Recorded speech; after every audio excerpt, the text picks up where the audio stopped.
Life is not designed where you just wake up and see how it go and you react. You actually have a say-so. You have a determining voice into where your life can go. You have no say-so in what happens to you, but you have a say-so in what you do about it. See, life is 10% what happens to you. It's 90% what you do about it. You ain't got to be washed white as snow, because I didn't get that. I didn't get saved like that. I got washed, but I just got rinsed off. I did not get the wash white as snow version. I still got dirt on me. But show me something that has grown into something beautiful that didn't have no dirt on it. You take a seed and throw it on the concrete.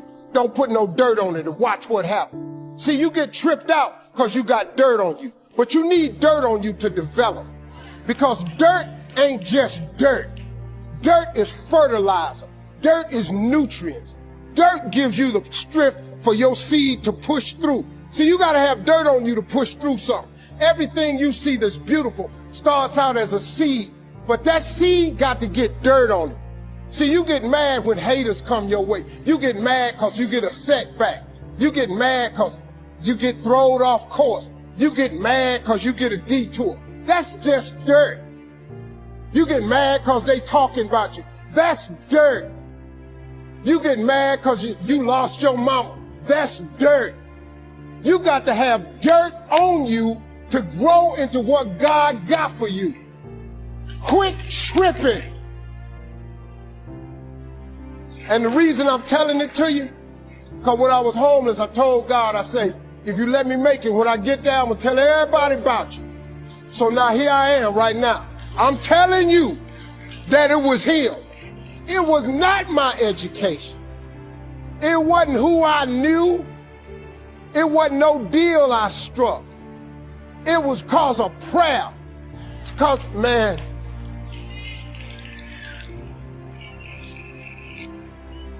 I just kept praying. When it looked like I wasn't going to be nothing, I kept praying.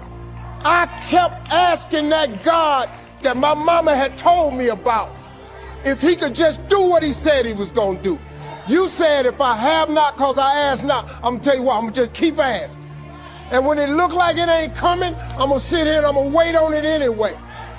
When they told me you'll never be nothing, I didn't listen to them. I'm going to sit here until you get here. And guess what? He got here. See, God, he know what he's doing. You just got to get to ask. You have not because you ask.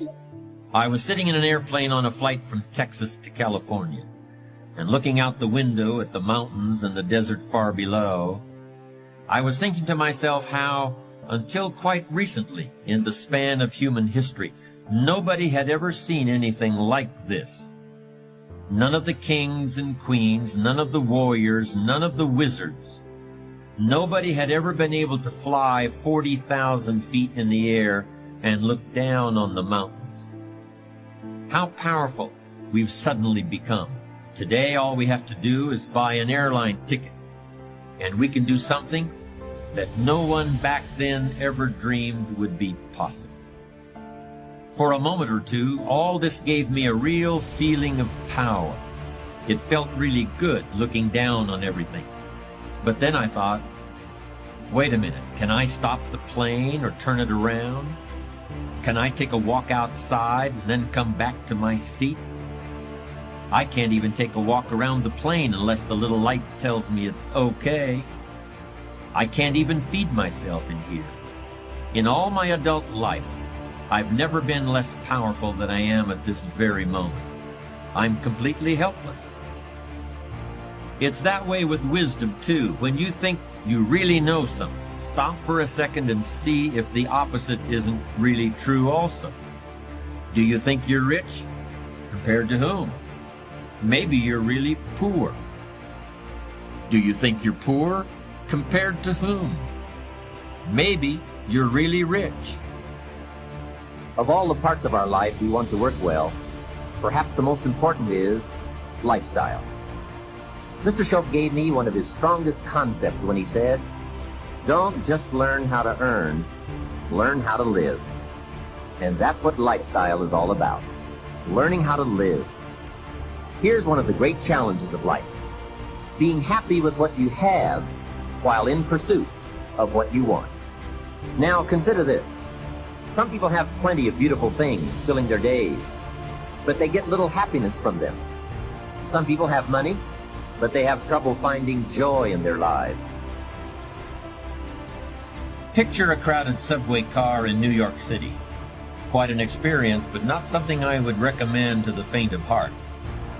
Hundreds of complete strangers jammed into a space designed for a third their number.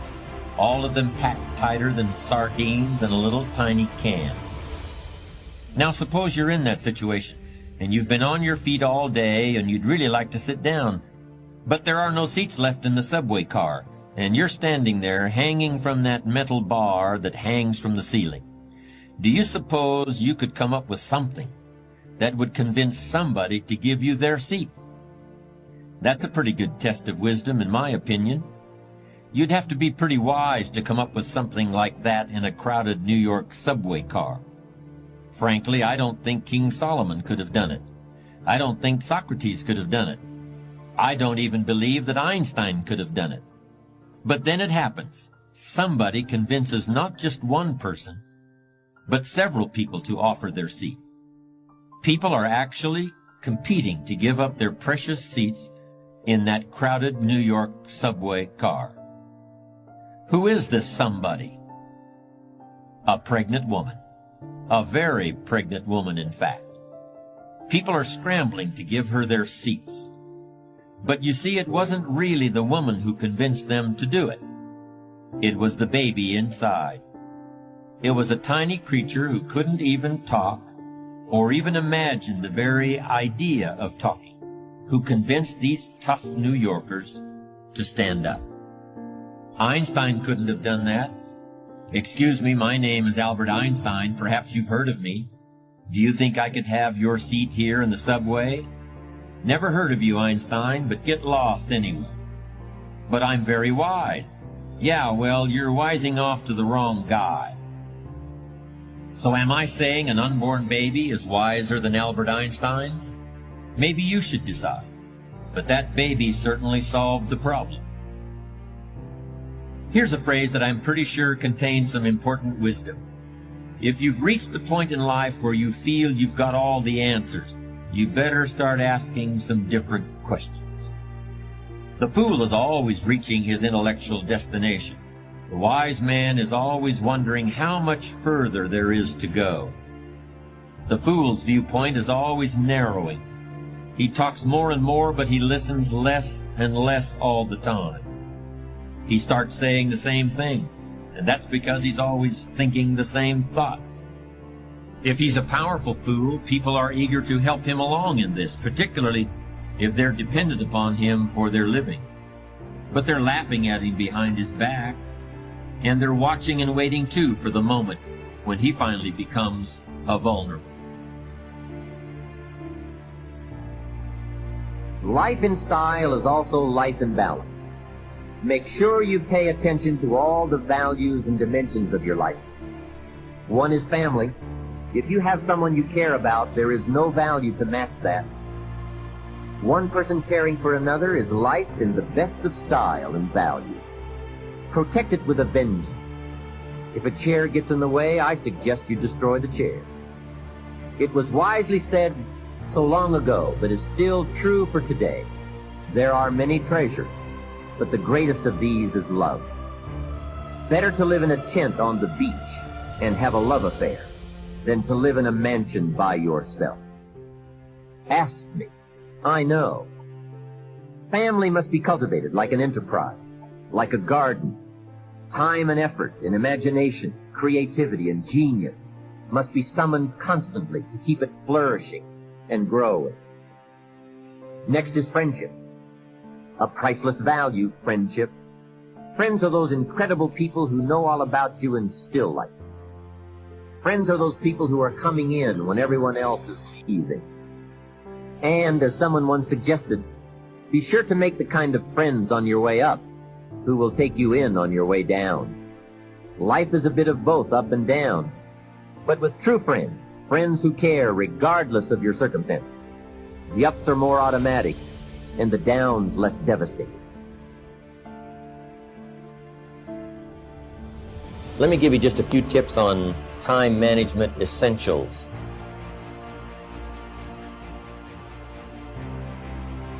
First of all, you run the day or it runs you. A little simple analysis. It's not that difficult to get something started, and you run it for a while, and after a while it starts running you. That's part of the challenge. I told my staff one day, giving birth to a tiger is one thing, learning how to ride it is something else, right? Sometimes you start it, and then it turns around and starts giving you all kinds of trouble. Next, the time you've already committed to labor is enough time. If you're working already 8-10 hours a day, that's about it. You just can't work much more than that. Bursts at a time, you can work 12, 14, 16, right? I'm sure we've all learned to do that, put in the extra time. But after a while, you pretty well have to put your life in balance, or your health is in jeopardy, and your heart's in jeopardy, your blood pressure is in jeopardy, a lot of things, if you don't stay in balance. So you don't have to put in any more hours, probably. All you have to do is just make better use of the hours. A cliche we've all heard. It's not the hours you put in, it's what you put in the hours that counts. Now also you need a written set of goals, time management essential, priorities. Good plan for the next 10 years especially, some of the things you want to accomplish. Let our dreams pull us through, our objectives sustain us, get us up early, keep us up late, drive us to do the disciplines, read the books, take the classes, study, whatever is necessary. And a constant review of your goals, because that's how you determine how to use your time, whatever priorities you're going for. Then you need a plan to achieve your goals. And game plans, laying out 6 months, laying out a year. When you do business internationally, several corporations, we just formed our first Australian corporation. You just got to have game plans to lay all this stuff out. Otherwise, it just doesn't get done, things get missed, taxes don't get paid. The details don't get taken care of. You've got to learn to think on paper. And if there's one thing under time management we can get across that's major, that one is it.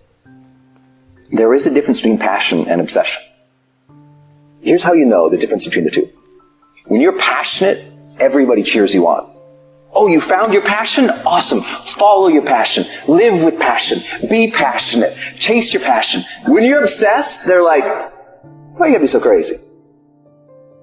You're not trying hard enough. Turn up this voice over here. The voice saying things to you that aren't nice. I'm saying listen to the truth.